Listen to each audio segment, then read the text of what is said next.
साहेब काय सांगाल, दरवर्षी आपण या ठिकाणी अन्नदान करताय, तर काय सांगाल आता संसदेचं अधिवेशन देखील सुरू झालं असताना आपण या ठिकाणी वारकऱ्यांच्या सेवेत मग्न असताना दिसतंय. अधिवेशन तर महत्त्वाचंच आहे, पण त्याचबरोबरीने माझा भोळा भाबडा भक्त पंढरीच्या वाटेवर जात असताना त्यांची सेवा केली पाहिजे, ही सुद्धा माझ्यासाठी तेवढीच महत्त्वाची आहे. त्यामुळे 1-2 दिवसाची सेवा केल्यानंतर 2-3 दिवसाची सेवा केल्यानंतर निश्चित संसदेमध्ये प्रश्न उपस्थित करण्यासाठी जाणार आहे.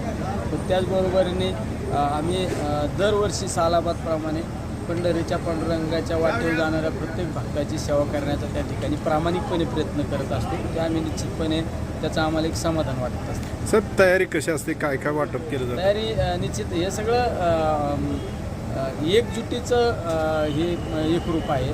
प्रत्येकजण इथं समरस होऊन काम करतो.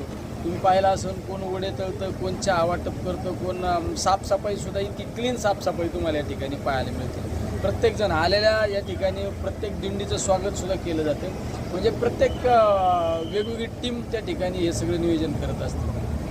आपण सर्वसामान्य जे वारकरी आहेत त्यांच्यात मिसळताना दिसत आहे. इतर राजकीय पक्षात आणि तुमच्यात मोठा जमीन आसमानचा फरक दिसतोय, तर काय सांगाल त्यास?